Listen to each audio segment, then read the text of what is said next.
ODNR has broken up the Woodside Lake Dam in Austintown. Today that work wrapped up. We told you about it on First News at 5.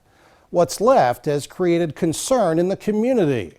First News Weekend anchor Keely Lovern has that story. People that know me know, this is part of my life. George Barrick gets emotional talking about the past 22 years he spent living on Woodside Lake. Because these are where my kids grew up.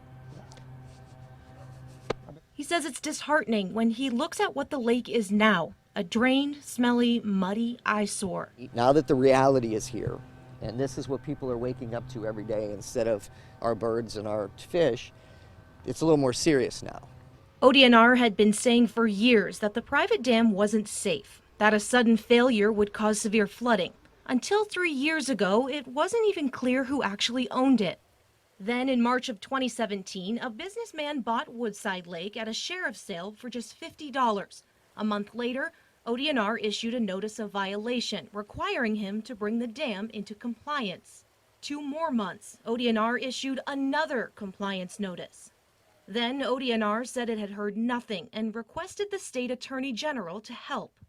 Nearly a year later, no actions taken to fix the dam, the attorney general filed a court complaint against the businessman.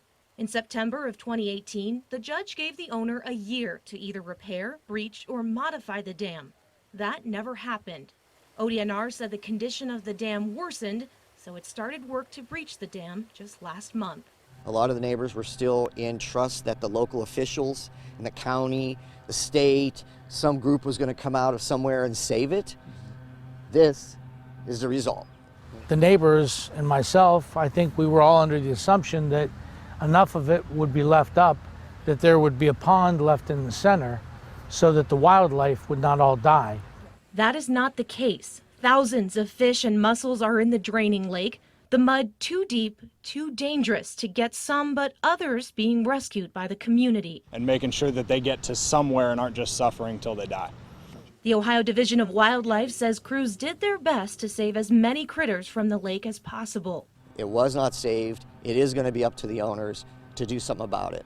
George Barrick says the homeowners are now figuring out if they can rebuild the lake and dam themselves. It's just a sad situation, and and a lot of people are involved and a lot of people are going to be impacted from it. In Austintown, Keely Lovern, WKBN 27 First News.